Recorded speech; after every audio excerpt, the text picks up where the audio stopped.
ఈరోజు సింగరేణిలో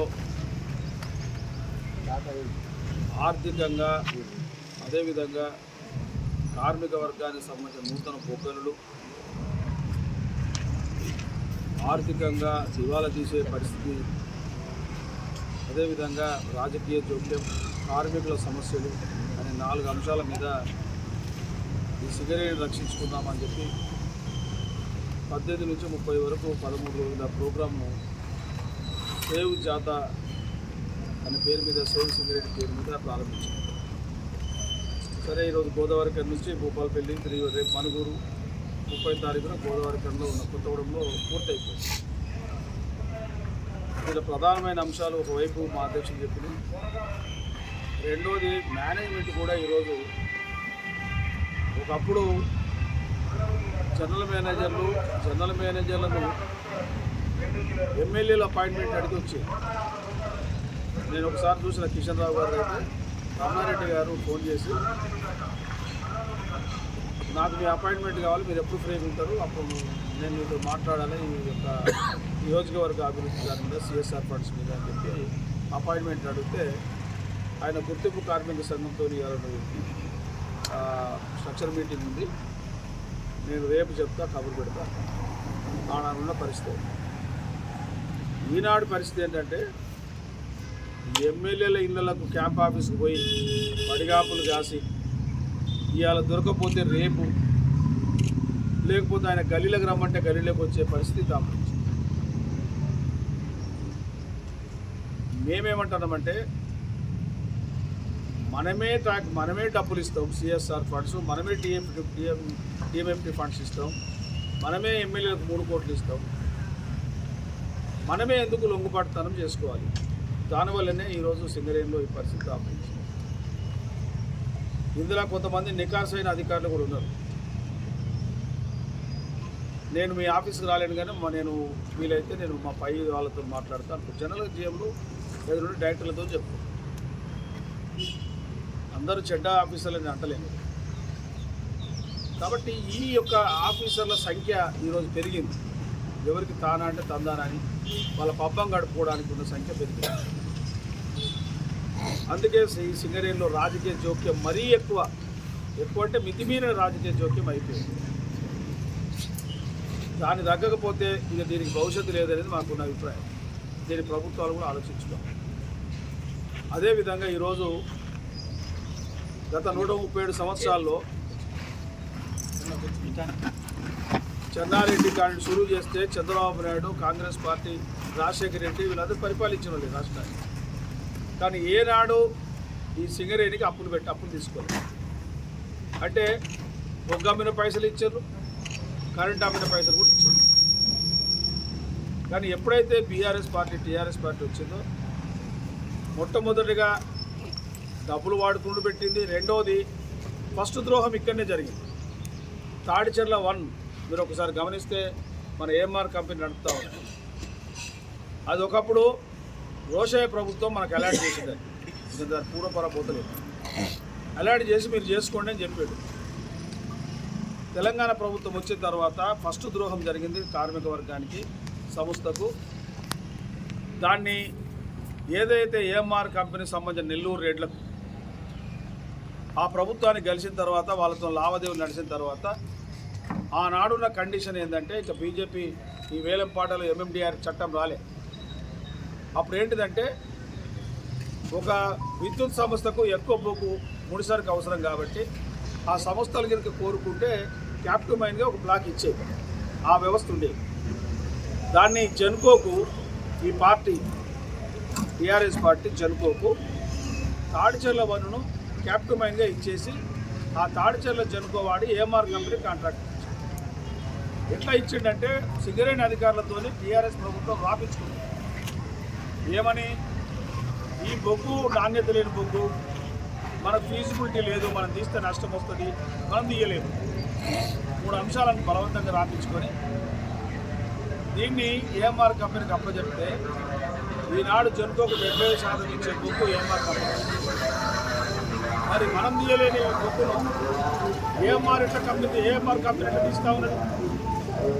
వాడు ఈరోజు 11 సంవత్సరాలు ఇరవై ట్రక్కులు నడుపుతాడు కదా. మొదటి ద్రోహం అది జరిగింది. రెండోది మీకు తెలుసు కోయగూడెం 3, అదే సత్తుపల్లి 3 2022లో మమ్మల్ని ఏమో 3 రోజులు సమ్మె చేయించుంటూ ప్రభుత్వం మేనేజ్మెంట్ సమ్మె చేయించింది. 6 సంఘాలను జాతీయ కార్మిక సంఘాలు టీపీచ్ కేసు 6 సంఘాలు కలిసి హైదరాబాదులో నాయకుల నుంచి రాష్ట్ర ప్రభుత్వ ప్రేరేపిత సమ్మె. రాష్ట్ర ప్రభుత్వ డిమాండ్ ఏంటంటే మేము వేలంలో పాల్గొనము, మాకు మీరు అలాట్ చేయాలి. ఇప్పటికీ టీపీచ్ కేసు అదే పందాలు ఉంటారు. ఎంత దారుణం అంటే 2015లో ఎంఎండిఆర్ చట్టానికి ఇదే టీఆర్ఎస్ సంబంధించిన ఎంపీలు సంతకాలు పెట్టి మేము అనుకూలమే అని చెప్పి, ఇప్పుడేమో మాకు వేలం కాదు అలాట్ చేయమంటాం.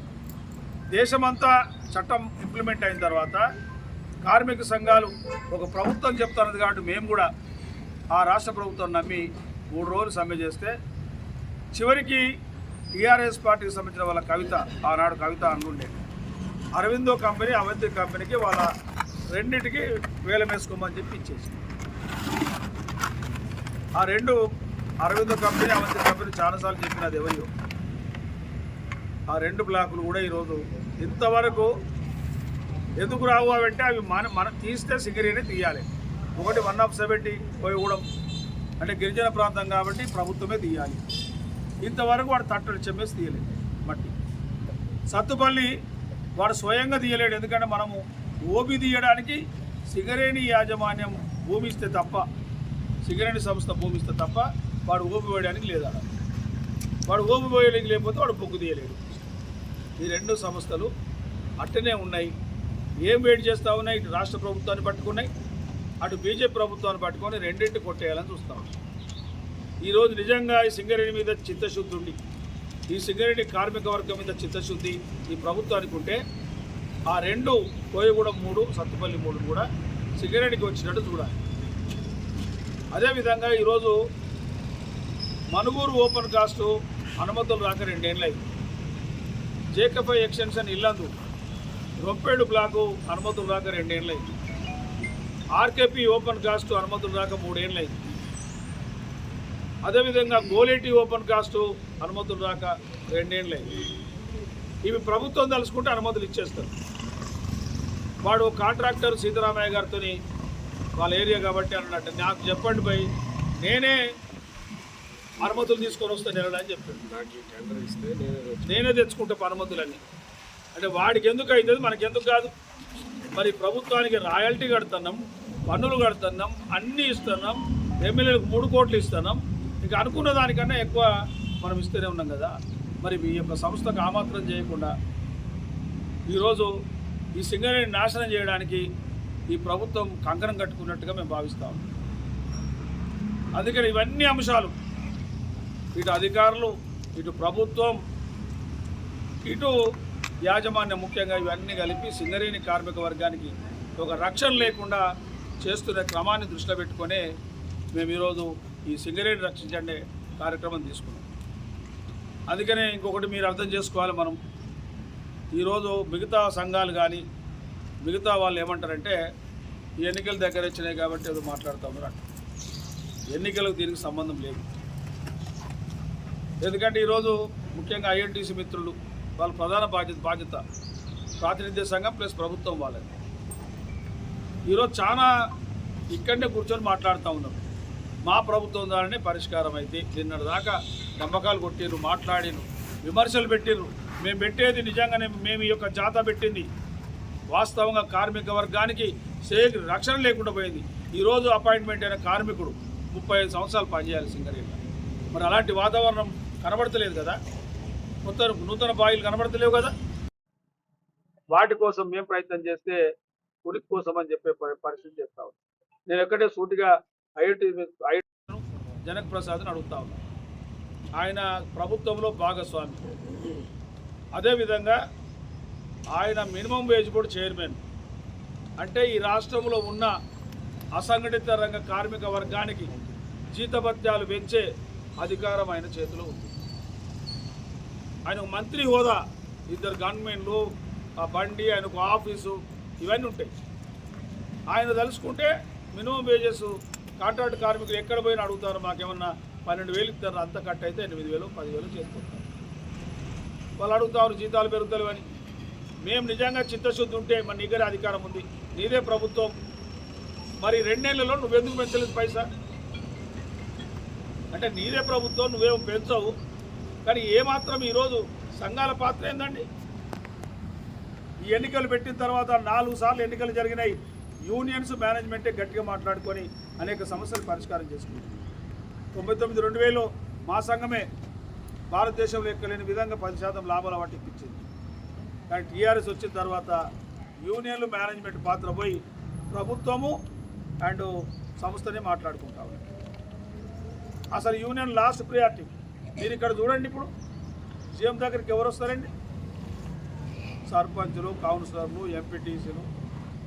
ఈ ఎమ్మెల్యే ఆర్డర్ ఇస్తే మాత్రం 100 మందిని ఇటాపు అటాపు అంటే ఈ సంస్థ ఎటైనా పోటీ. కాబట్టి యూనియన్ను పరిమితం చేసి ఇక్కడ పరిమితం చేశారు, డైరెక్టర్ చైర్మన్ దగ్గర కూడా పరిమితం. ఇలాంటి వ్యవస్థలో సింగరేణి నడవాలంటే కష్టం. అందుకనే మాకు ఎన్నికలేం కొత్త కాదు. 7 సార్లు ఎన్నికలు జరిగితే 4 సార్లు గెలిచినా 3 సార్లు ఓడిపోయాం. మొన్న 10 సంవత్సరాలు ఓడిపోయాం కదా. మరి ఎక్కడ మేము మా పోరాటాలు తగ్గలే.